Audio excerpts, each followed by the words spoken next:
أعوذ بالله من الشيطان الرجيم. بسم الله الرحمن الرحيم.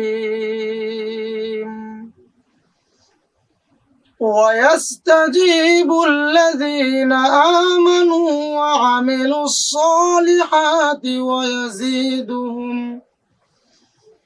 ويزيدهم من فضله، والكافرون لهم عذاب شديد.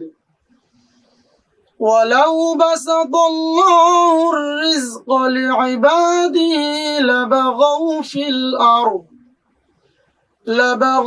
في الأرض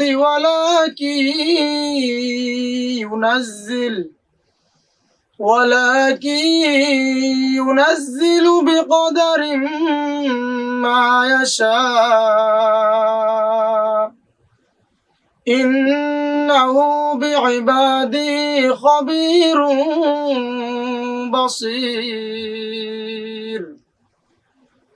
وهو الذي ينزل الغيث من بعد ما قنطوا وينشر رحمته، وهو الولي الحميد. صدقت يا رب العالمين.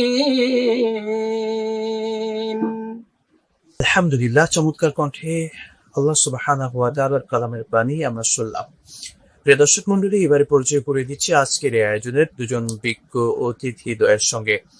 আমার ঠিক পাশে রয়েছেন প্রখ্যাত আলেমদিন, বিশিষ্ট ইসলামী চিন্তাবিদ, শিক্ষাবিদ এবং গবেষক ফজিলতুল শেখ প্রফেসর ডক্টর আহসানুল হাদী, সম্মানিত অধ্যাপক, ঢাকা বিশ্ববিদ্যালয়। আসসালামু আলাইকুম ওয়া রাহমাতুল্লাহি ওয়া বারাকাতুহু। ওয়ালাইকুম আসসালাম ওয়া রাহমাতুল্লাহ। ভালো আছেন? আলহামদুলিল্লাহ, আল্লাহ ভালো রাখছে।